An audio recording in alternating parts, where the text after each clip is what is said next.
welcome to the Legacy Podcast, guys. Today's guest is Peter Bone. He's the founder of the Instagram page Achieve the Impossible, which has nearly 1 million followers. So he's inspiring people all over the world to help them achieve their personal impossible missions. He's also an Instagram coach that teaches other people how to have the same impact. Peter, thank you so much for being here today. Thank you very, very much for having me. It's exciting to be on the podcast with an engaged and loyal community of people who, know their legacy and love what they're doing. Thank you for pointing out the nearly 1 million. I cannot wait till it actually ticks over that 1 million mark so I can say 1 million without the nearly. We are nearly there. I'm going to make the most of those nearly. So. Oh, you're very, very close. I think literally only days away, I would say probably. So, yeah. But no, I appreciate you taking the time out. So, I heard your podcast actually with Raymond On. It's a good friend of mine, and Oh, cool. I was really intrigued by your story because, I'm going to fast forward to the end. We'll get to your story behind the scenes in a minute, but what you said at the end was really deep and fascinating. When you said about you didn't want to sort of end your life with God questioning you on your talents and abilities that He'd given you. So I want you to dig deeper into that and where that mindset came from. Absolutely. And thank you for telling me about the thing we're actually going to talk about, because I was like, oh no, what did I say in this podcast? Don't expect me to remember everything. No, one of the things that really drives me is just imagining that moment at the end of my life. I'm someone naturally who in the past, and even I can still see now, is quite conservative in terms of what I do. I'm not this go out there and just try everything and just fail and go do everything on a massive scale. That's not my natural persona. So it's kind of a learned thing that I have to do to be able to, fail and not just put that upon myself personally. And so one of the things that really drives me to push myself out of my comfort zone and to stretch my capacity is imagining that scene at the end of my life where God's like, Pete, I gave you these talents, these abilities, I gave you these opportunities. What did you do with them? And so for me, that's just a huge moment to keep me accountable and thinking we've all got so much potential within our lifetime, but so many of us, and I'm speaking from experience more than anything else, are just like just at cruising altitude when there's so much more in store. And I think people are so comfortable doing the possible and what they assume, they can do because their friends, family are doing it, everyone else around them is doing it. But then our capacity, I think our capacity is one of the most untapped things. And I honestly believe that none of us truly know our capacity. I think if God did give us just like a split second insight, just for 2 seconds, gave me just a glimpse of what my life could be like if I was truly living to my capacity, I'd shock myself. I would be like, you're joking. Is that actually possible in this life? And you see things. I wrote a caption on my personal profile the other day on Instagram, and I was talking about, like redefining what people think is possible. And, I said in the 1880s, when everyone was in horses and carriages and stuff like that, talk to someone about a car. Talk to someone about a car with wheels. And people would have said, no, it's impossible. What are you doing? In the early 1900s, as the plane was getting created and flown for the first time, try and convince people that that's possible. And it's, looking back, electric cars, space travel, all these things through life are being led by people and fueled by passion that says, I don't want to just stick with what people think is possible. I want to go out there and achieve the impossible. If I can plug myself, that'll be amazing. And so at the end of my life, I'm like, God, I've used as much as I could of what you gave me. And I think that for me is a sign of a life well lived. That's definitely a fulfilling life, isn't it? Just knowing when you reflect back, you just know that you've given everything you've got and there's nothing for you to question and say, what if I'd done that years ago? What if I'd made that decision instead? Where would my life be? And then the thing is, it's upsetting because that's the end. You don't know if anything you're going to get more time after that in the next life. All we know right now is that we've got this life. And so you need to have the courage to overcome the fears or the worry of someone else's opinion on what might happen should you shift path. We were just talking about that off air a few minutes ago, that sort of going off and doing your own thing is one of the biggest decisions you can make, because it changes everyone's perception of you, because they think you're heading down a certain path, and then all of a sudden you make a U-turn and they think, hang on, what's going on here? And you know, because they haven't seen anything like that in their life, they think that it's wrong, when in fact, if you were to go to a different part of the world, for example, I don't know, like Vietnam, where there's digital entrepreneurs all over the place, if you didn't have your own business, they would think you're weird. And so it's just about the cultural upbringing and the society that we live in, I guess. So that brings me to your story, because obviously you've carved your own path now, and you know, you're blazing your own trail. So tell me about how you actually got into Instagram in the first place. And yeah, I'll just refer back to what we were saying before as well, just in what you were saying, because I absolutely love the way you said that. And it was, you know, people's opinions, it can be the ones closest to you have the strongest opinions, and they can be the ones holding you back. But that's when you've got to really trust in your path. Like even when you said that U-turn, you know, and that leap of faith type moment that we have just about to embark on an adventure, the thing is, we don't necessarily know the end result. We sometimes don't even know the next step. And sometimes all we've got to judge our decision to do a U-turn or to totally change direction is a gut feeling, or that passion inside that goes, no, this just, what I'm doing at the moment doesn't seem right. I'm made for more than this. I've got a greater legacy in store than just this path.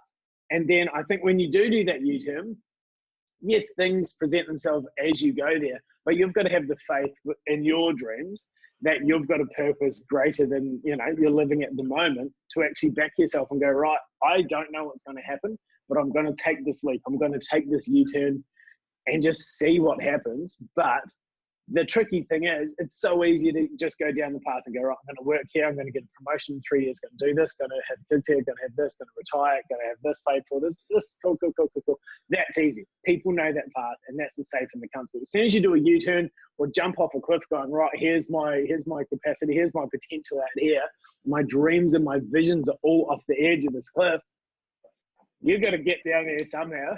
And it's like, right, you either take a leap or you just go back into mediocrity. It sounds harsh, but go back into mediocrity and go, right, I'll leave my dreams and passions and visions.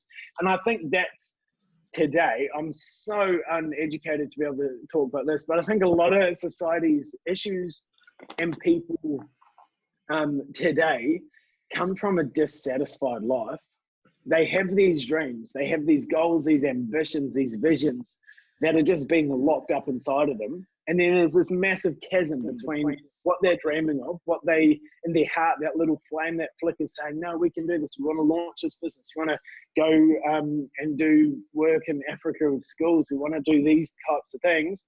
And then you're stuck on the subway, going to work at 8:15 in the morning, coming back home at 6 p.m, dinner, bed, bang, back to it, you know? And so this chasm is so big. And then when you're in this, not a mundane, but a routine life that's below what you're capable of living, that frustration gets bigger and bigger and bigger. So it's just a side topic. So have faith in your journey, people. I know we're a community and you guys love Paul and everything's amazing. Just literally just have a little bit of faith in your journey and be brave enough, be courageous enough to take that U-turn, take that leap. Take an educated leap. Don't just leap and hope for the best. Know kind of what you're doing. Know your dreams. Be self-aware, and then back yourself 100%. Back to the next question. Was it about Instagram? It was about Instagram. But just before you get into that though, because you mentioned. Oh, here we go. I have to just say, because you made a few quite a few good points there, and it just got me very thinking. Good points. Thank you. Yeah, and it just got me thinking about a quote that I always like to think of, and it's by Waldo Emerson, who says, "Don't go where the path may lead, go where there is no path, and leave a trail." And so there is no path to follow, but I'd rather end my life knowing that I created my own and I was proud of it, than to follow everyone else's, and just to look at that cliff as I'm walking past it, looking back at it, thinking, what is down there? What is down there? What is down there? Should I have had a peek? Should I just go and have a peek? Go and have a look. Go jump, figure it out. Yeah. And if you die along the way, I'm happy. I was thinking about this earlier as I was making video content, and I said, look, I don't care if I die today, honestly speaking. Yeah. Because I'm following my path. I'm doing everything I could possibly do right now. There's nothing that I would say, oh, I wish I could do this. I wish I could do that. Because people say to me, oh, it's amazing that you haven't been on holiday or vacation for a few years. Don't you want to go? Wow. And my family's always planning to go, my friends. And I don't feel fulfilled enough to want to go because I'm on a mission right now. Yeah. I'm so focused on building that I think going away, taking vacation, as in going abroad and sort of traveling at this point where my head is at, it's so focused that it would annoy me to almost take time away from that mission because the mission's bigger than me. It's not about me. The same way with you, achieve the impossible. It's not about yourself. You don't make vlogs about your daily life and what you're up to because no one cares about that. They care about the inspiration and wisdom you give them because it helps them through their daily struggle in their life because they think, wow, Peter's sharing this. Let me go back to his page because I'm going to read something that's going to help me get over the struggles of today.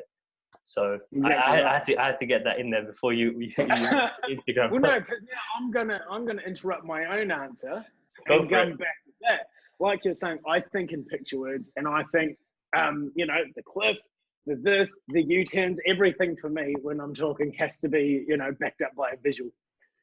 And so when you're talking about the cliff, it's like, yes, there's deep chasms in these cliffs. I read a quote last week.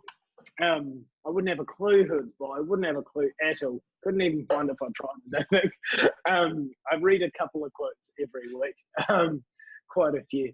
And it said, never judge the height of a mountain until you've reached the top. Because so many people have their mountain, their impossible, the path towards their legacy, right? And so they look at the mountain from ground level and think, oh my God, that's impossible. That's insane. Because where you are at base level compared to the summit or the peak of that mountain is so big. And when you look down, you have no idea how to get there. But like you do anything in life, it's one step at a time. And you have those checkpoints, right? Get to base camp. I've never done a mountain, to be honest. And then get to part 1, part 2, part 3. I don't know. They must have fancy names. Someone up the mountain will come up with a name one day. And then when you get to the summit, then you look down and go, oh, actually, it wasn't as big as we thought, And I can't speak from experience. I'm pretty sure people climbing Mount Everest and things like that don't reach the summit and go, is that all? I could do that again. But it's one of those things that we can make such a big deal out of something in our mind, when in actual fact, all we're called to do is one step at a time. You're not expected to do a 400-meter American audience, gosh, 1,200-foot leap. Just for all you Americans out there, I'll look after you. And you're not expected to do that because we've got 2 legs and we're a certain height and we know the size of our steps. So it's one step at a time. Never judge a mountain until you've reached the top, the height of the mountain. Right. Do you want to interrupt me again, or can I answer my own question? Go for it. You can get into the Instagram stuff now. Go for it. Instagram, guys. Instagram's amazing. You should get on it. It's fantastic. Right. Instagram. What was the question? How did I start Instagram? Yeah. So how did you actually get into Instagram? Yeah. Okay. We've had a lot of fun. This story's going to get real for a minute, and then we'll just have a little bit more fun. This is all about legacy. I started my Instagram in December 2013 when my dad was diagnosed with terminal cancer. He was just in a routine blood test at the hospital. He did one every 6 months, nothing too crazy. And then they said, oh, you'll need to come back tomorrow. We've just, and they took a few scans of something that we were lining up. So we're like, what's up with that? That's weird. So Mum, with her medical knowledge and background, thought, oh, this isn't normal. And so, yeah, the next day they said, you've got stage 3, extremely aggressive pancreatic cancer. It's through your liver, your kidneys, everything, pancreas, obviously. And said, you've got about 4 months to live.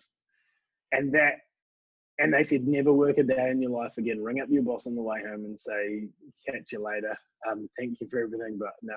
And so when your mum and dad sat me down that evening and said, Pete, this is what's happening, it shook me. I was like, as you'd imagine.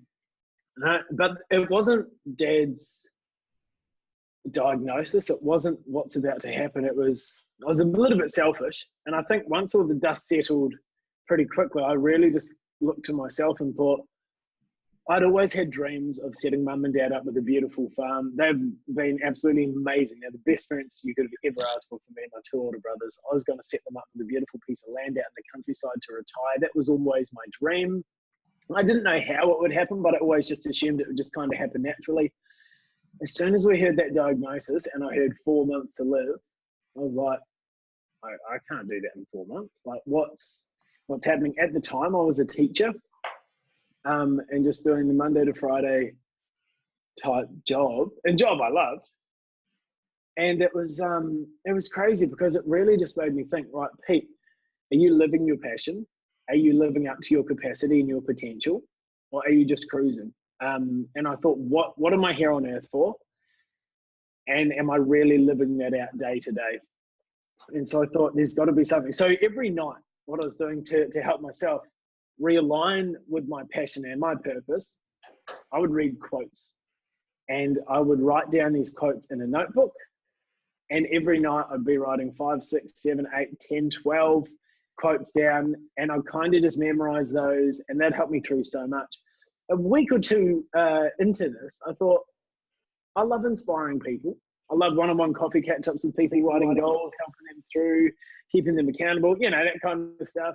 And I thought, what if there's other people out there like me who could have been inspired by these quotes? And I thought, what's a way to reach them? I'd just been on Instagram personally. I think I had 30 followers on my private personal account. I was a big deal back then in 2013. And so I thought, maybe I'll just jump on this Instagram thing. I'm not even on Facebook or anything like that. So Instagram and the whole social media thing was so new. I was like, I might as well just give it a go. And then I remember when I hit 100 followers and I thought, oh my gosh, I've made it. I've reached 100 people and they have given me permission to inspire them with quotes that inspire me. And I just thought that was the best thing. And any like that I get, I'd take so personally and be so proud of and go, oh my gosh, they've liked something that I've written. Then every comment saying, oh, I really needed to read this, I would take so personally and go, oh my gosh, I've just changed, well, not changed their day, but I've helped their day be a little bit brighter. I remember when I got to 100, I was like, far out, this is amazing. I didn't tell my family or friends that I was doing this account. I wanted to make sure it was from my heart, because when you tell people your dream too early without knowing it too much to yourself, they can, you kind of ask for their opinions. And sometimes those opinions aren't going to be exactly what you want to hear. So it's important to protect your dream in the early stages. It's just a little tip of the day for you guys. And so what I was doing, like when I hit 100 followers, I was like, oh my gosh, this is insane. I kept going. It was almost an addiction. I'd post the best quality content I could. I would add as much value as I could. I'd connect with people one-on-one every single night going to bed. This is my tip that worked 4 years ago. Headphones in. I'd get a playlist for about an hour and just go to bed early, 8 o'clock, and I would just spend that time connecting with people one-on-one. People who were posting their own inspirational quotes. I was just desperate to find anyone out there that I could help and that I could inspire, and to find that community of people who, loved what I did and helped inspire their journeys, I guess. Long story short, from there, I remember the moment I hit 1,000 and then 10,000 followers. It took me 6 months to hit 10,000 followers. Within that next 6 months, from networking with other accounts and working alongside other people, those next 6 months, we had another 100,000 followers. Next 3 months, another 100,000 followers, and things were just ramping up crazy. Of late, obviously, that growth has slowed down a little bit. Thanks, Mark Zuckerberg, and your lovely algorithms, which I don't. Here's the thing: people ask me all the time, like, dude, you're freaking out about the new algorithm thing. Here's an article about the algorithm. Read up on this so it doesn't catch you. We'll do this. Are you freaking out? I'm like, guys, and this is what I tell all my coaching clients. I coach people on, how to build and grow an engaged and loyal following. Not just a number, but an engaged and loyal following. I say, honestly, if you have a genuine connection with your followers and you're posting valuable content, you don't need to be chasing the algorithm. You don't need to be doing this, changing this up. honestly, just build that connection, that community. That's exactly what Facebook want. That's what Instagram want. Just an engaged community. And if you've got that, things will kind of just work out for you. And yes, if your likes take a hit, it's a number. At the end of the day, there's still people reading it. And just because a trend, you know, people are liking less and less photos, if that's a trend, people are still reading it. You know, I myself catch myself from time to time scrolling through and go, oh, gee, I love that. I'll say it. I won't even like it. I'll send it to someone. And I thought, I didn't even like that. Now, I'm one of the people I don't like on Instagram because they're not engaging. But they're sending it through to everyone. So, yeah, so and now the journey, at 500,000 followers on Achieve the Impossible, I took my next leap of faith, and this was equally as big as setting up Achieve the Impossible in itself. And that was when Achieve the Impossible had 500,000 followers. I really had it on my heart to build a personal brand. And like you said before, it never was about me. Achieve the Impossible was never about me. And I thought, and to be honest, like, if I can just get real with you, I wasn't happy with where I was at in life. And I thought, who am I to inspire and put these words out to help people achieve their impossible when I can't even achieve my impossible? I was unhealthy. I was very overweight. I wasn't living an effective or efficient life by my own standards. And I thought, who am I to put myself and my face behind this? I don't want to be held accountable to things that I'm talking about. And so I started that personal brand. Scariest thing, awful. And I thought people just start shredding me. And turns out that if you're genuine and you're authentic and focused on building a community and adding value to people's lives, people receive it so well. And so I've built that personal brand. And now from that seed, which was planted in fear, to be honest, I knew I had to do it. There's those things that you just know you have to do. You can be scared, like crazy scared. I was going to say another term. You can be scared crapless that you know, about doing this. But a seed planted in fear does not necessarily have to continue in fear.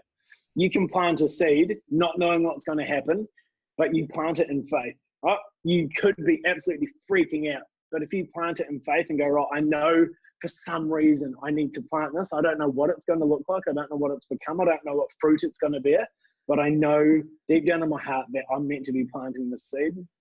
That was my personal Peter J. Bone account.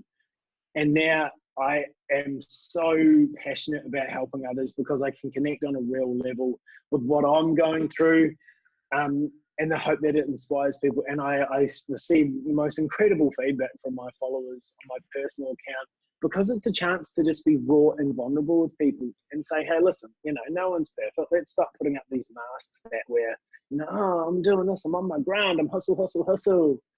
As an Australian, I hate those words. Americans, I know you guys love them, so nothing against you. But as an Australian / New Zealander, yeah, don't like those words.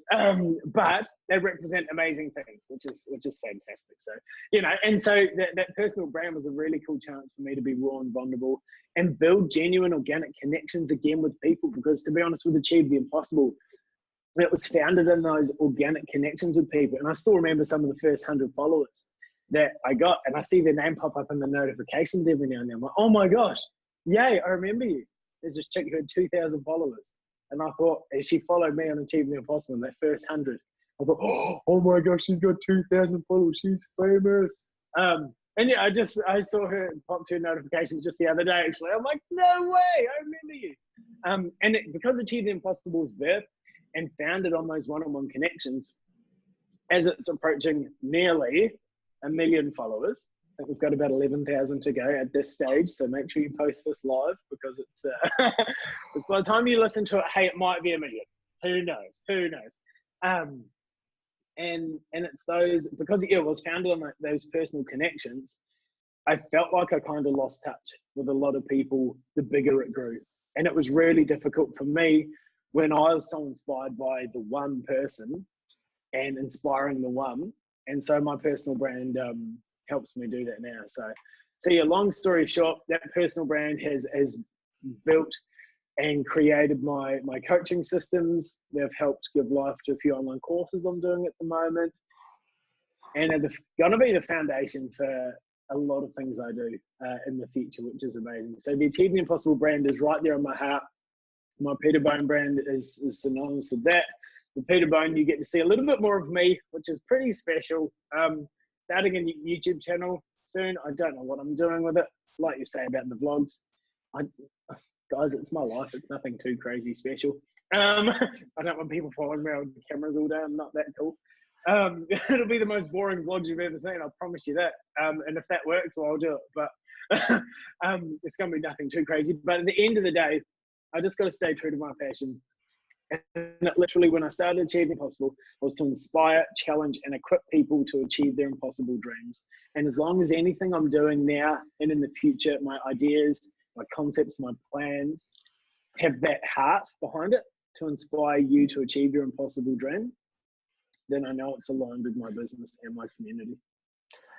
I love the concept of being raw and vulnerable. As you were talking, I was just thinking about myself and the direction I'm going in as well. And I think many people are going into that direction of creating their own personal brand. Yeah. But the way to do it is definitely to encapsulate what you said, is being raw and vulnerable and not showing and not living an airbrushed life. And, you know, I posted this on my page the other day because I was having a conversation with someone and it just got me thinking, and I was thinking, well, you know, we post pictures online and most of them are airbrushed, you know, like in a magazine or in Photoshop that we see on billboards, etc., etc. And that isn't the real product. You go and meet that person, you know, face to face. That's not what they look like. And the people that post without worrying about what they look like too much, those are the people that have a true engaged following. And an example I can give you is this guy, one of my friends, Maynor, who I interviewed on the podcast a few months back, and he's going on this massive weight loss journey. From being 700 pounds, he's down to 500, and he's going to half that again. Wow. But he's not scared to put his face on there every single day. And people, you know, he shows himself going to the gym, you know, being on the treadmill, etc., etc. And the days that he doesn't feel like going, he still goes because he knows that one person out there will see him and think, look, if he's going, I'm going to have to go. And he's got the most engaged amount of followers. And I know we shouldn't get into numbers, but the numbers on his page just speak for themselves. He's only got 50,000 followers, but he gets 5,000 or 6,000 likes per photo. Wow. And up to Did you say only 50,000 followers? Yeah, I mean, compared to, you know, pages like yourself. 50,000 people, you get your 50,000 followers in anywhere. This is what I was thinking of, because I absolutely love that. And being raw and vulnerable is so important. People are sick of this filtered Instagram look. That's why stories are doing so well as well, because it doesn't have to be perfectly edited, perfectly cut. It can be raw. My stories, I'm kind of practicing at the moment for myself, just putting my face in front of a camera and just being comfortable with my face in front of a camera. People who know me and watch my most recent stories, it's cringeworthy, to be honest, the type of shenanigans we get up to on those stories of me just talking to myself on a phone. But I've had ridiculous feedback from it. Like, and it's making people's day. Like, I'm getting these, and it's not the quotes as much as I thought it would be. It's the videos. It's being raw and vulnerable, and just being who you are. There was a point you said, only 50,000 followers. That's right. I'm gonna smash you for saying that. No, I'm joking. I'm gonna target this. But the thing is, because and every person on Instagram, it's an unfortunate reality that Instagram and your success on Instagram is judged by one thing, and that is how many people follow you. And like you said, at the journey with your friend, started at 700 pounds. It took him to believe in himself first, to lose that first pound, to lose that second pound, that third pound, to get to 695 pounds, then 650, then 600, now down to 500. Now he's got proof in the pudding and proof in his journey. People are, oh, cool, he's going to do this, and he'll half again, go down to 250 pounds. Amazing. But you're often by yourself in that first step and that second step. And people come with momentum, but you've got to start your own momentum in terms of these. You cannot rely on other people to jump in and start pushing you and sustainably, fuel you at the start of your dream. Yes, that momentum can come, and yourself, you've got an amazing engaged community. My community I absolutely love to pieces. and they are now keeping me accountable and making sure that I'm constantly pushing myself in terms of my content and providing value. And so, so that's super, super important. And then when you get to like a 50,000 followers, because I remember I had about 1,000. No, there was a stage where I almost just achieved the impossible. There's a stage where I literally just was about to delete Instagram, the account, and go, nah, this is not for me. And I was on 3,500 followers. And I'd got a little bit of traction. I was happy with that number. That passion burnt out because I'd reached that 1,000 mark, then 2,000. I was like, yay, novelty wears off. 10,000 was my next goal, and that was so far away. And 3,500 followers. I thought to myself, I'm putting in this amount of time, and the likes, the comments, and things weren't meaning as much as they were. And I was like, I'm putting this much of time, getting this much result from it. And I was like, this is just a waste. Where is this going? I can't just keep writing quotes for people. This is stupid. And writing captions and things like that. And then I had a friend who caught up for breakfast, and he said, just hit 5,000. Just set a goal, hit 5,000, and then that. And I did that by the end of the month. And then that momentum kind of built up. But then I was thinking, it's only 3,500 people. It's nothing huge, because then you start comparing yourself. And now more than ever, way too easy to compare yourself with accounts with nearly 1 million followers, who have got 100,000, who have got 10 million. Selena, the Biebs, all these guys, Kardashians, bless their souls, got so many followers. And you think, what can my 50,000 followers do? What can my 1,000 followers do? At 3,500 followers, I thought to myself, if every person who saw my content in a day came into my house right now, what would it be like? It'd be mayhem. The days where I got 10 new followers, which was my goal, I thought, imagine if I had a chance to sit with 10 people in my lounge room and go, right, Bobby, Joe, Cindy, Sarah, what are your goals? What's your impossible? And how can I help you achieve that?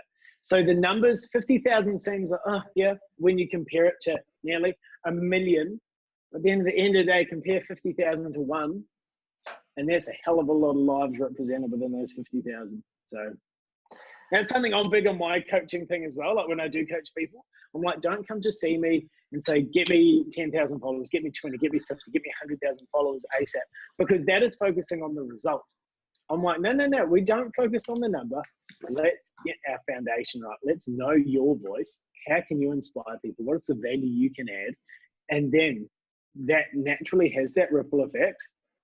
And then you look at the aesthetics, the visuals, like your captions, how you're doing things. You do things as right as you can to the very best of your ability, and that creates a ripple effect. I myself, I'm just going to promo myself a little bit, have been on a weight loss journey. Not even a weight loss journey. It's totally wrong. I've been on a peach journey and a self-worth, self-love, self-whatever journey in this past 6 months. And I've lost a lot of weight as well. I've lost close to, over 60 pounds now in these last 6 months. And you'll just see my page has 2 before and after photos. I promise not to do crazy amounts of them and just riddle you with my pictures of me in my undies, because no one really wants that.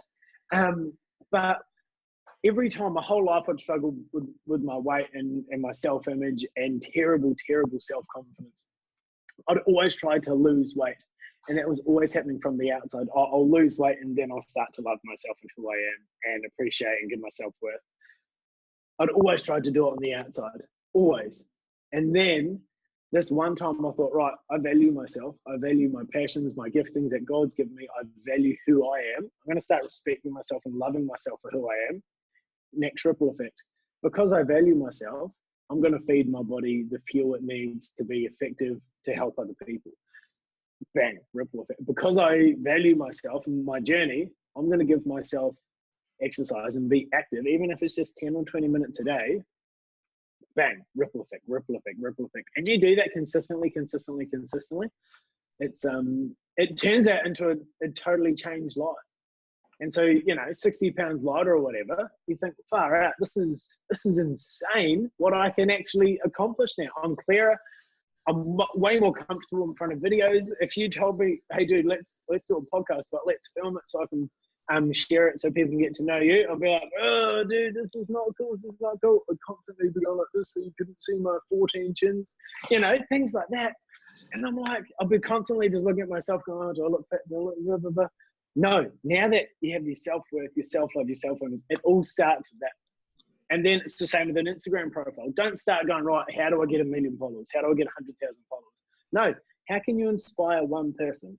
What have you got in your hands that someone out there needs? You know, it can be fashion, it can be food things, it can be anything.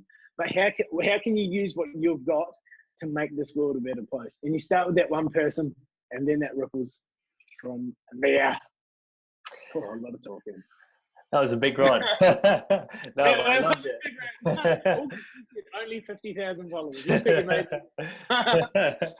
No, but I appreciate you sharing that, because there was a lot of wisdom in that. And I just want to say first off, well done on the losing the weight. I know how much that, you know, self-worth is, because I went through my own journey of going through health issues a few years back, and you know, suffered through it massively, because you know, when your image is affected, it really takes a hit on your self-confidence, and then that shines out with the relationships you build with people, because of the way you feel about yourself affects the energy you put out, and then that affects the relationships you have. And as you said, that ripple effect, it goes in a negative direction if your own self-worth isn't, you know, in the place you need it to be. The second thing is, what was the second thing? You said so many things, I've forgotten what I was going to say. I didn't say so many things. Oh, about the numbers. So with your coaching clients, obviously they come to you with you know, the first thing being, oh, can I get to this number? So do you find more than sort of Instagram coaching, even though they are your Instagram coaching clients, do you feel that you're sort of going in a place of coaching them on what their why is and what their passion and their mission truly is, rather than Instagram? Is that what it's really, do you find that's what it really comes down to? I love that. I love that question, because that encapsulates exactly what my coaching thing is. Our full first session, I ask, right, where do you see yourself in 12 months, 3 years, 5 years, 10 years, right? What are you passionate about? Do you want to be writing books? Do you want to be speaking in front of tens of thousands of people? Like, let's get your why. Because an Instagram account in itself is nothing more than a reflection of what your why is and your passion. So people trying to build on a reflection are never going to be making the most of the source of their light, because all the reflection is reflecting something that is the source from somewhere else. So if we can build on that source and go, right, this is me, this is my life, this is what I'm passionate about, these are the visions, the dreams, the ambitions I've got, let's focus on that. Yes, let's put the strategies in place for Instagram to make it work. But more than that, and I think I get a little bit selfish in my coaching calls as well, that, I don't just want to talk about Instagram. I want to see you live your dreams. Like, that's the worst cliche ever, but it's so true. Like, if you tell me, oh, this seems impossible, I'm really passionate about it, there's something in my heart that says I need to do this, but it seems impossible. For the life of me, I can't see what I'm doing. I'm like, let's partner together. Let's do this, because I've had impossibles. You've had impossibles. Everyone's got impossibles in their life. Some people have achieved them. Some people have achieved things they didn't even class as impossible, but that were impossible. So all these impossible things are being shattered. And so, yeah, my coaching clients do happen to get a mixture, because they're working with me one-on-one. And so, yes, they'll learn strategies, tools, techniques on Instagram and how to build that engaged and loyal following, not just a number, an engaged and loyal following. But they're also, I hope, and like, I hope they get this out of me, is they get a little bit more clarity and a little bit more inspiration that their impossible can actually be achieved, which I think is impossible. And as soon as you can unlock people's beliefs and that self-worth and knowing that they can actually achieve something they always thought was possible, you just watch what happens in their life, because that's amazing. I remember when I was teaching, and I have no idea what time you're wanting me to wrap this up in the podcast. No, just give me a subtle clue, like, Pete, shut up. No, do you know what? I let it naturally go on until it comes to a natural end. So you just keep going, mate. That's fine. When I get hungry, I'll just end it. Just kidding. I'm always hungry. I remember when I was teaching, I was sitting at the table. There was a 4-year-old boy, and he's a sporty kid, coolest kid in the world. Really sporty kid, always wanted to be outside, always playing rugby, always playing soccer, football, all this kind of stuff. And we had a really, really good friendship. And I knew in the back of my mind, I was like, oh, we need to get him interested in writing and passionate about writing and a little bit more, literacy-based things. And so I remember one day I was sitting with him at the table and we had a whiteboard. And I said, oh, do you want to write your name, buddy? And he's like, oh, no. Just didn't. And that's very typical of boys especially. They won't do something or they won't try to do something until they know they can do it. Girls have that persistence to keep going, fail until they do it. Boys will just, no. And then when they know they can do it, they'll start doing it and they will, fast track that. And so, yeah, this boy, he told himself it was impossible to write his name. He didn't want to do it.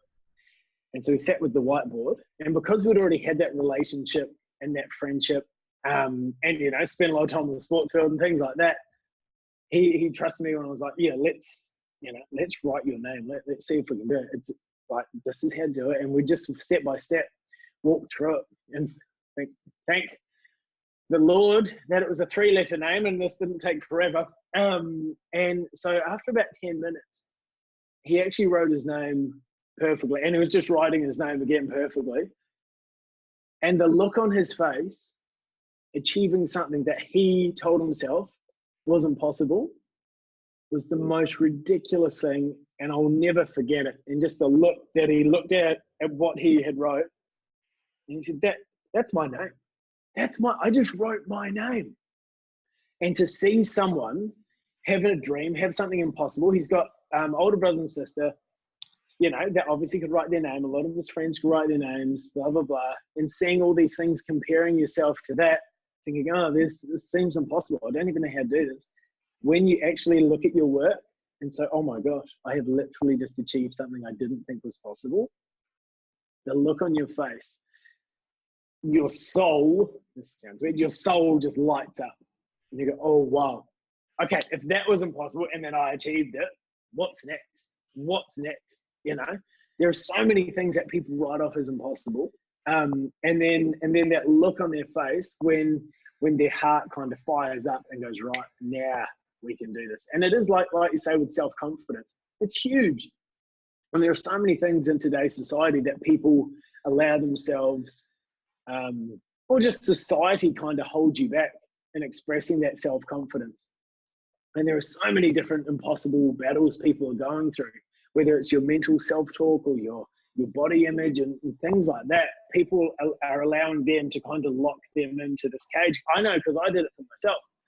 I said, who are you to inspire anyone when you can't to achieve their impossible? You can't even achieve your own impossible, losing weight and living a healthy lifestyle. Who are you to inspire people doing business when you're not where you want to be in business? Like all these types of things.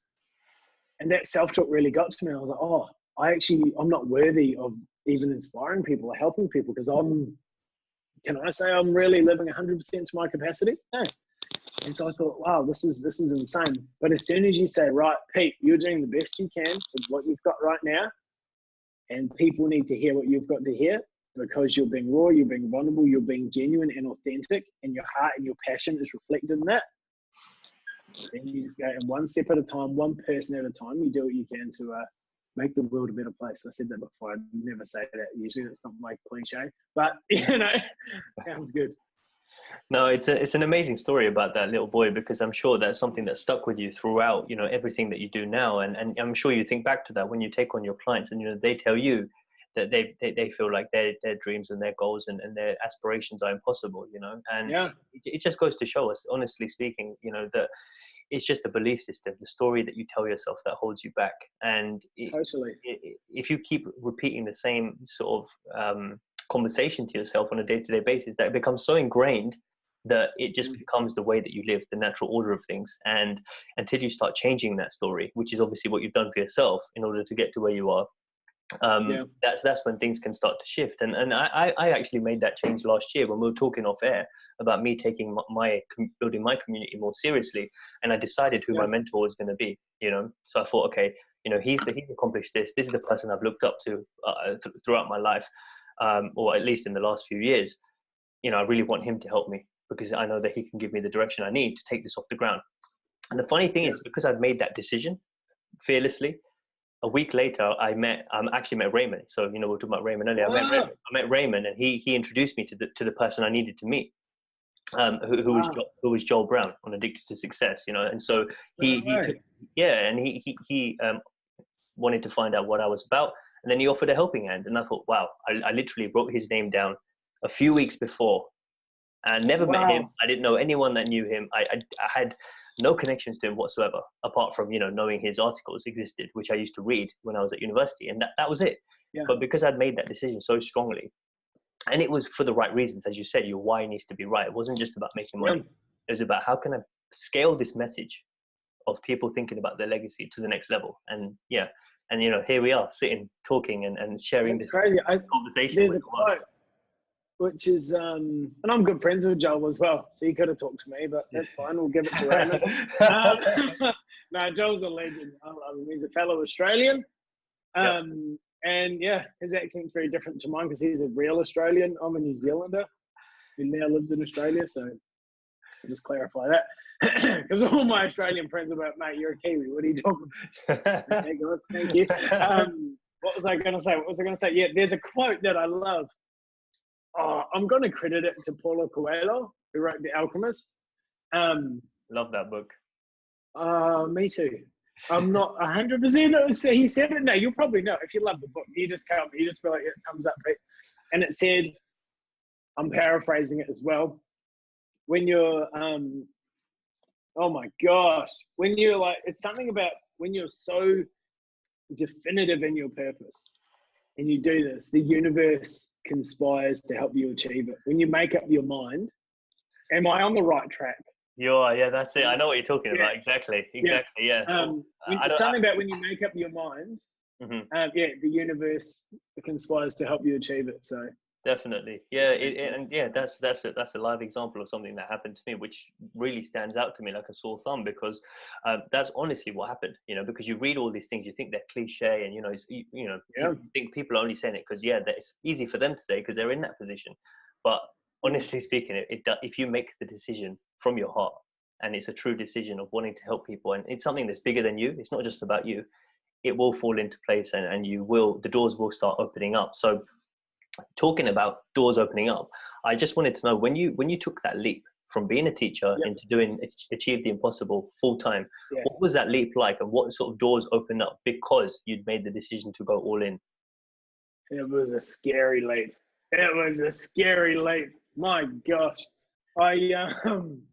It was terrifying. It was absolutely terrifying. And it wasn't so much, it was a decision I'd always had in the back of my mind, but I never really let myself think about it. Just because I thought I was living in a bit of a fantasy world. I'm like, nah, Pete, you need a job. Come on, don't be silly. Don't start, giving up what you can actually do. And so I thought, when the time came, I kind of just knew in my heart and had a peace about it. And I thought about it. It was, how long after it? It was a couple years after I started Achieve the Impossible. So I think it was, I don't know the date. It was a couple years after. I had about 250,000 followers.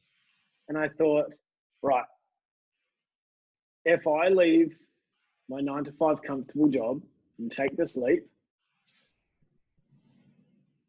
what was I most scared about? I was most scared about losing that sense of community. The money, I was like, that'll come, that'll go. It's not something that, is driving this decision. It was, for me, the sense of community. And I was leaving that community where I had an amazing relationship with 100 families at this, being a teacher, and the staff there and everything. It was a little family, a little community there. And then I was leaving this community to go and spend time with my 250,000 followers over here. And I thought, right, for me, it was that transition between communities. This is a very tight-knit community. Everyone knows your name. Everyone knows, and you see each other each and every single week, multiple times. And you have that personal connection. You love and you trust and you support each other. Here's a new community I'm going into where people appreciate my words. People appreciate the content that I post. And so that transition in communities was actually the biggest thing. And I was scared about that. And I was scared that I'd lose touch my personal life, about building those personal relationships that I've been creating for years versus these virtual online relationships. But at the end of the day, the decision to jump or not to jump all comes down to, why am I doing this? Is it something I'm truly passionate about? Because at the end of the day, when you jump, there's no guarantee of a safety net. There's no guarantee of a parachute. There's only guarantee of that one leap you take and you go, right, let's see where this ends up. Because you might have a fair idea of how deep this jump is. You might have a fair idea of where you can land. At the end of the day, it's you've got to have that faith in that leap. And it doesn't mean you have to have 100% faith consistently the whole time, because there's ups and there's downs all through life. But when you leap, when you take that decision to leap, you've got to have a, it's strange. I had a peace in my heart, and I know a lot of people don't do that, but I did say, you know, God is my business partner in this. And I said to God, I'm like, this is scary. This is happening about a year before I planned for it to actually happen.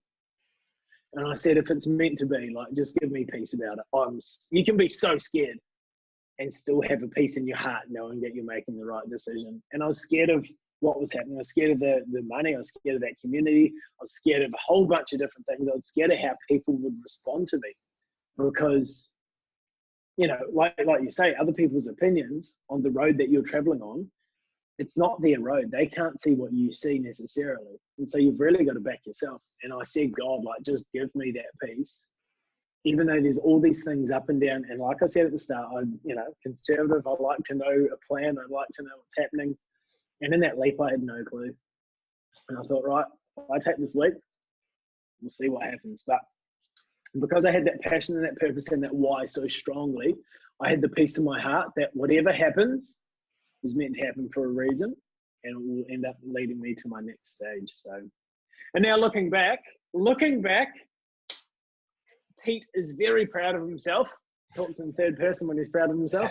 Pete is very proud of himself for being able to take that leap, because that's not natural for me. That's not natural at all. But I knew that because I had that peace, I was like, right, let's just go and see what happens. And now, no turning back.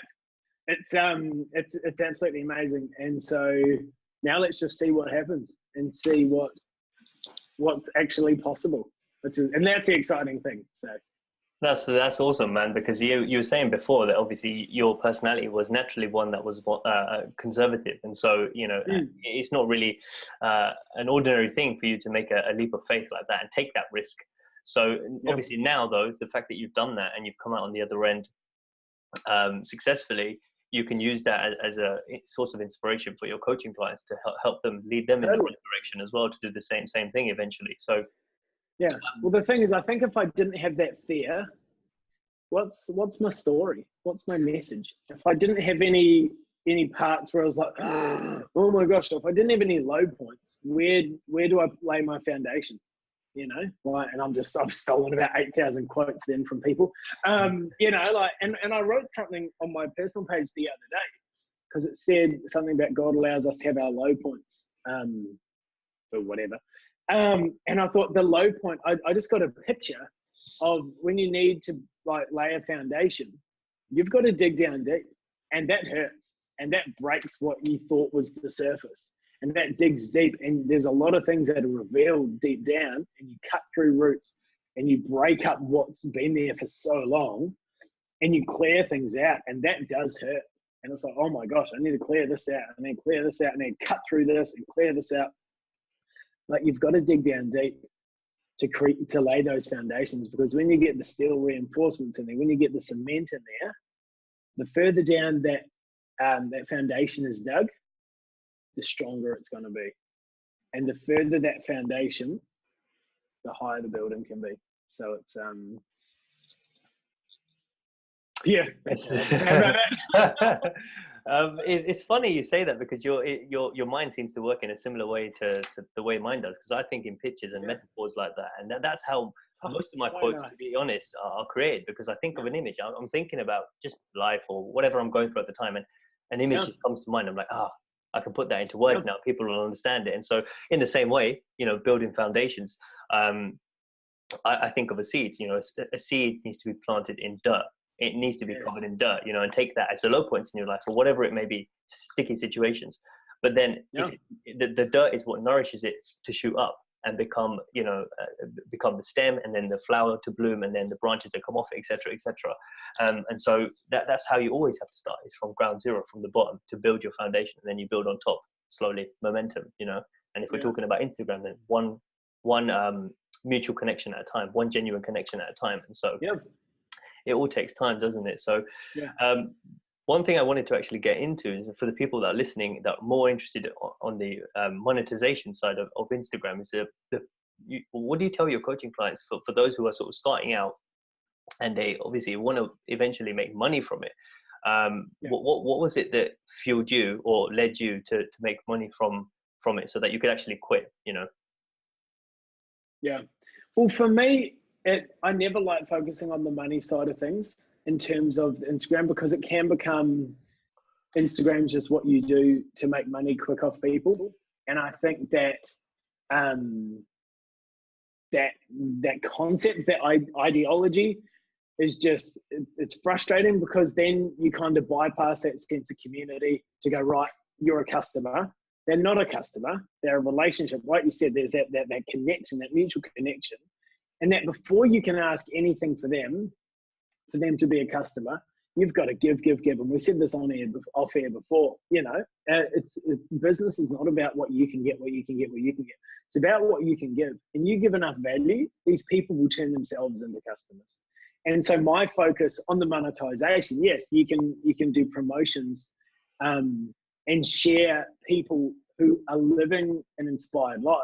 If people can be inspired, I'll do promotions with those accounts. And if people, you know, whether it's through business, whether it's through fitness, if I can help someone achieve their impossible and introduce them to someone that can help them achieve their impossible in an area that I'm not necessarily skilled at, well then yes, I can feature them. And I've been blessed that I have the leverage now, and that 4.5 years of growing and building that community, where I do get recognized, you know, financially for making those connections.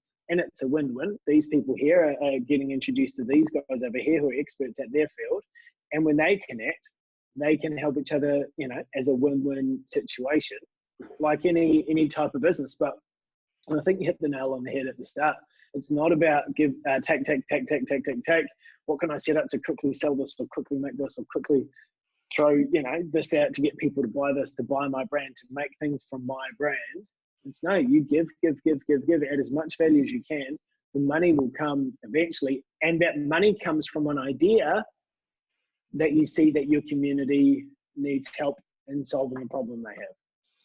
So I've got a couple of online courses that I just quickly wrote up and created, just based on a need that my community had. And those are based on the morning routine and the goal setting, because I constantly get messages from people, because I've built that trust, added that value, have given. People say, Pete, I need help with goal setting. How do I do this? You talk about how important a morning routine is. You know, give me some tools. What do I do for that? And instead of writing 18,000 direct messages, I'm like, boom, here's a course, here's this. There's a price tag on it to respect and acknowledge my time and effort that I've put into it, etc. So it's one of those things. As soon as you're helping people in the community, in your community, that's where monetization comes in. Monetization, it's a dirty word now, because people think, oh, monetization, no, yeah, don't do the things. At the end of the day, if you are helping people live out their passion, and you can help them with your knowledge and your expert advice that you have learned, and if I can fast track people on their Instagram accounts, for example, and I can take that 4 years of knowledge and experience and wisdom of my account and doing both a brand as well as a personal brand, and the mindset behind each of those and the ups and downs that you will inevitably experience, as well as my network of people that I've been privileged to work with over these last, 3 or 4 years, and connect with some of the most inspiring people on Instagram, let alone around the world, and connect with them personally. If I can package it all up into my little brain and be able to speak to you and input things into your life that can change your perception, whether that's through mindset, whether that's through Instagram strategy, that's I love that because I'm super passionate about that. And in terms of the monetization, look what you're passionate about. If you're not passionate about the way you're making money now, change it up. I lost passion in promoting certain things. I think there was a time where I was promoting certain things, and I did ask myself, it's more products. And I asked myself, I was like, why am I doing this? Why am I promoting watches? Why am I promoting this? Is that really helping someone achieve their impossible, or is it just making me a quick dollar? And so I had a real thought there, and I thought, right, I'm going to be quite intentional about not just promoting other people's dreams. And yes, I'm sure it's helped their business grow, achieving their impossible business dreams. In some one way, it kind of made someone achieve the impossible. But I thought, instead of promoting other people's products that can make you feel good, make you look good, whatever, I want to be promoting my own products that I know have my heart and my passion behind them, that can unlock someone's potential in life. And so my passion thought, right, I'm going to stop advertising watches and jewelry and start going, more towards the products that can actually change your life. And then my coaching as well. I was like, I'm not going to rely on the promotion income and stuff anymore. I'm going to start coaching, because this is one-on-one coaching. And people said, oh, do courses, do big group coaching things, do things. And I will be doing that in the very near future through workshops and things like that. But I wanted to make sure I started off the coaching one-on-one, just so I could really just harness that passion and that energy I had at the start and go, right, how can I inspire you one-on-one?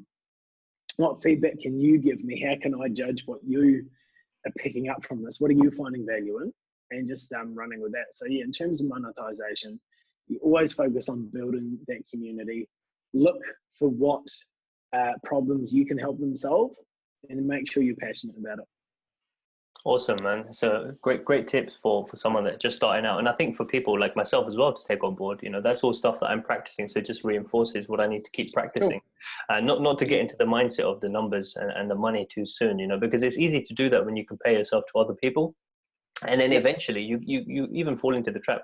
As you were explaining just a minute ago, of selling or promoting things that may not even be in line with your values. Totally. So you have to make sure that the baseline is and the foundation is strong and clear to you, and then you can branch out from there, because then the direction that you need to go in. So yeah, just to wrap up with the last three questions, the conversation's been amazing so far, and I'm interested to know. It's been amazing so far, and I'm interested to see what you'd say to these last final three questions. And I ask everyone, so I ask everyone these questions, and it's interesting because everyone comes out with different answers. So, with all the knowledge and experience you've got now, what would you tell your 18-year-old self if you were to tell him anything? I would tell my 18-year-old self, I've answered this question before, and I had a really, really, really, really good answer, and I totally have no idea what it said. And it was left field. It was something that I'd never expect to say. But maybe that was just for that moment, and someone listening to that needed to hear that. I would tell my 18-year-old self to be aware of who you are and to know your potential, to almost obsess about the thought of your capacity and what you could truly do, and never let your self-talk or the opinions of others hold you back from pursuing your passion. When I was 18, I was a little bit lost in terms of I had no idea what I was doing. But if I could be more self-aware, respect myself and my journey, and respect myself not just for what I do or who I was, but the fact that I was a human. And I've been given an amazing opportunity with a life here on earth to inspire other people and help other people. And every single person, is on this earth. No one's on this earth by themselves. We're all in community. Whether you are in a third world country, whether you're in, somewhere else, wherever you are, we're designed for community. And that's something that I would have told myself at the beginning, like, you are important, you are valued, you are unique because you are here, and you've got giftings, talents, and abilities that are untapped, that can change your world. And it's not change the world necessarily, because so many people say, oh, I want to change the world. Absolutely. Change your world first, whether that's your family, whether that's, you know, your friend circle, and then start that ripple effect. Well, like we said, that ripple effect has been a theme throughout this whole chat. And I think it's so important, you know, start with the one step at a time. Before you can change the world, change your world. And guess who starts in your world? It's you. And so if you want to start changing the world, change yourself. If you want to start making the world a more positive place, positivity starts up here. And, you know, yeah, so I'd say be more self-aware, and just love yourself, self-worth, self-respect, and appreciate the gifts and the abilities that you've been given. It's a powerful message, and it's one that I've been thinking about a lot recently as well, because I always remember the quote that Gandhi says, which is "Be the change you want to see in the world." And yes, it's powerful because it brings the control back to you. It allows you to realize that I can make my change for my life. At least I can do that, and then the universe will give me the responsibility to change one other person's life, because I've begun to do it for myself. And when I've helped that person, it'll open up the responsibility of 2, totally, then 10, then 20 and 40, because I'm able to do it. I'm showing that I've got the capacity to do it. And that's when I think doors start opening up for you to take on more work and have more impact. And then, you know, whatever else you need to do and wherever else you see yourself going. So exactly. But we can never truly judge the impact that making a difference in one person's life has as well. And you see, you know, that one person has their own world and their own circle and their own sphere. By changing one person's life, you can change the world, because everyone has their own giftings and talents. And when they are merged in, it's limitless. Yeah, that's it's a whole different can of worms there, because that's another thing that I've been thinking about recently, because it's a domino effect, isn't it? Because you don't know who else that person knows, because you can go off and you can go off and inspire that one person, and they can go off and build a whole community around it. And you maybe didn't even mean to have that effect. And, you know, they could build a community of 2 or 3 million people. And that's all built because of the conversation you had with that person. So, yeah, as you said, you never know. So you should take every interaction seriously.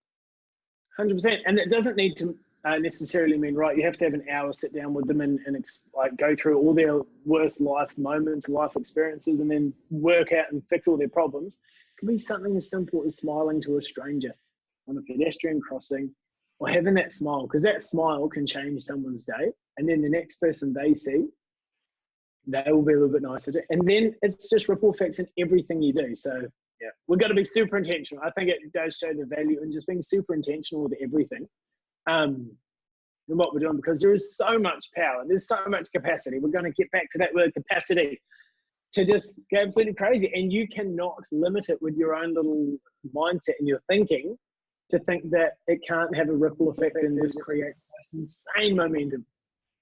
Exactly. No, it's true. So leading on to the second question, if there's anything that you could write, if there's anything you could write to be put in a time capsule for your children's children to read years from now, what would that message be? I've never heard this question in my life. If I could write something in a time capsule for like 20 generations of kids later,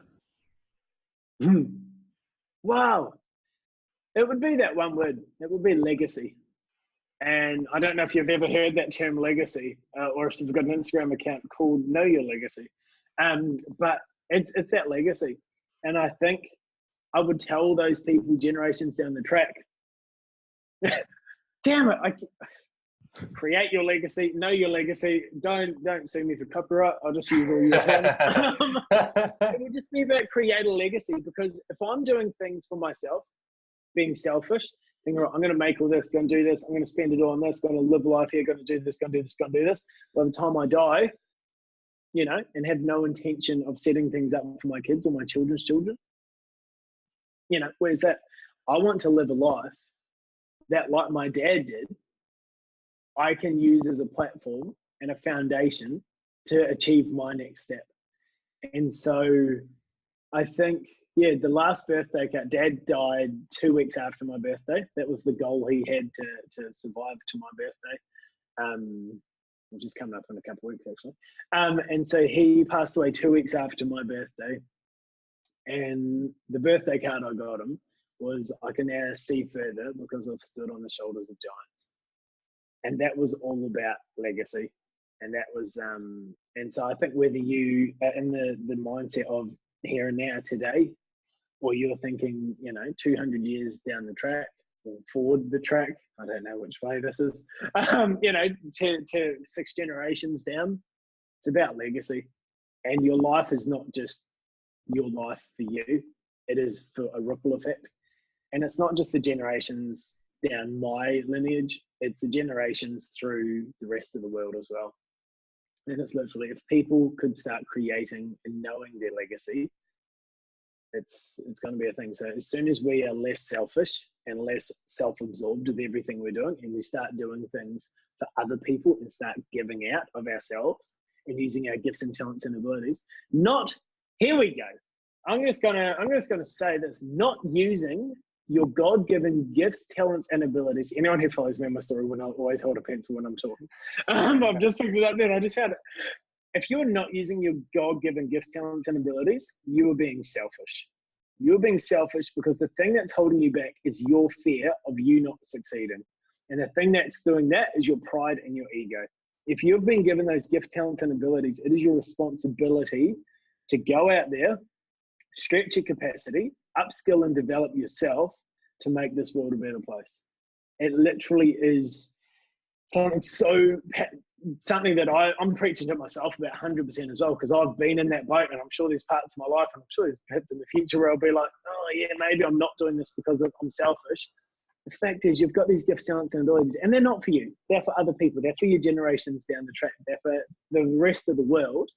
Not using what you've been given is selfish. This was supposed to be one of the closing questions, but now you've with what you've said, I've had a million thoughts go through my mind as you were talking. Oh my gosh, a million. Right. I was trying not to interrupt you, but everything you said about standing on the shoulders of giants is again something that I think about all the time, because going back to what you said, was it you? No, it wasn't you. It was someone else that said thanks. it. No, that's cool. You have little interviews with everyone. Well, I had because this conversation has been so long, so I can't remember if I said it with you or. I'm so sorry for holding you up.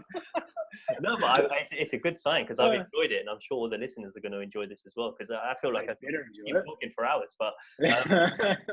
But yeah, so I was speaking to someone earlier this afternoon, actually, and he is a guy called John McGee, and he runs a community called Kindness Matters. And, the point that you made about smiling and then someone else having a domino effect in their life because you smiled at them, you don't know what positivity that's brought in their life.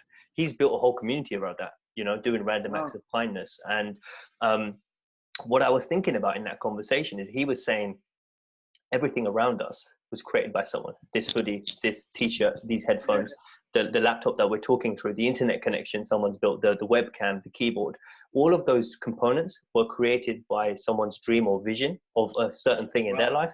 And that all coming together has allowed us to now speak. So I resonated with him on that, because I said, look, it's funny you say that, because when I'm traveling, commuting, where I'm commuting, I've got my phone on me. I click on notes and I start writing out my thoughts as I'm thinking about stuff, because I don't want to forget the thoughts.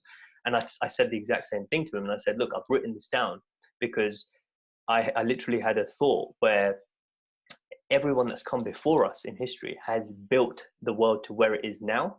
And that is your platform. So what are you going to do to further raise the platform now for the next generation? Or are you just going to be a waste of space and just take up space for 60, 70, 80, 90 years? What is it that you're going to leave behind? That's what I'm passionate about. That's what my community is built on, is thinking about what's your contribution to elevate this generation to just even by 1%, so that when you die, the next generation can say, because of him, because of her, I've got this extra little bit of help to now go and soar off and do what I need to do to achieve my impossible now in this life. So it's so true. Yeah, but people think, what have I got to change the world? What have I got to make the world a better place? And people can often go out looking for things to try and find what they've got. What the world needs is in you already. You've already got it. It doesn't mean it's being used effectively necessarily at this moment, but it's in you. You've just got to untap it and unlock it and release those resources within inside you. Because what the world needs, stop looking out there for what you can give the world, because it's already in your hands. Honestly, And because you're using what you've already been given, you're living a sustainable life. You're not trying to be someone you're not. Because it's been given to you already, it shows that it's meant to be operated and run and lived out in a life by you. So it's just a little thought I had. Definitely. No, it's amazing. Thanks for sharing that, because yeah, I think people really needed to hear that, because it really puts things in perspective for you, doesn't it? Because you think of everyone that's come before you, the time and effort they've made in executing on their vision, just to allow you to have the platform that you've got now to build whatever it is you want to build. So that nicely brings me to my last question, which is, you know, you're 90 years old now, and you're looking back at your life. What is Pete's legacy? You know, just looking back, what is the message you want to leave behind? I want to leave behind that impossible can be achieved, and no matter, every generation has had their impossible. Every single person on this planet has had something that seemed impossible, and the minute, like we said about that young boy who wrote his name for the first time, the minute you acknowledge something that's impossible and put intentional practice into achieving that, you have a spark within you, and that spark can fuel other people's sparks. Because as soon as this person here has done the impossible, you can either think, oh, stuff them, how can they have all this luck, how can they be so blessed to do this, how can they do this? No, don't take that spark and like protect yourself from it. Let that spark ignite your fire within you and go, right, maybe I can achieve the impossible. So my legacy when I'm 90 is I want to unlock people all around the world. I'm not even going to put a number on it. Why would you? It's I just want people to go, he inspired me. Well, no, I don't even want the credit for it. I just want to be surrounded by people who are in the process of achieving their impossible. And I don't care if they're 88 on their deathbed, at least they are progressing towards achieving the impossible. I don't care if they're, 14 years old, think, oh, I don't have impossible that I necessarily know what's impossible for me at the moment, but I'm going to live the very best life I can until I'm clear about what my impossible is. Because, like everyone's got their impossible, not everyone's aware of it. A lot of people are just working through, because the impossible doesn't necessarily show up unless you're hungry for it, unless you're searching for it. Because life lived comfortably, life lived in a mediocre state, often you can get, like you're saying about walking through that path, often mist and fog of society, of living a life, can cover the impossible mountains that you are meant to climb. And sometimes you're not meant to know what your impossible is just yet. Sometimes it's better for you not to know now, because there's things you need to learn before and equip yourself with before you start conquering that impossible. So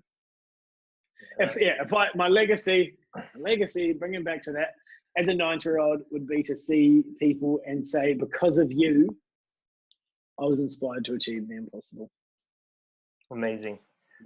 Amazing message, and you're definitely on the path to doing that. So keep doing what you're doing, because it's fulfilling what I'm about as well, which is, people living their legacy, and you're definitely doing that by building your community the way you're doing it. So Peter, thank you so much for taking the time out to speak today with me, and for all the listeners that are listening in right now or watching, because this has been one hell of an amazing conversation. It's been incredible. Thank you so much for having me on and giving me a chance to share what I'm truly passionate about. So I've appreciated it. I loved it.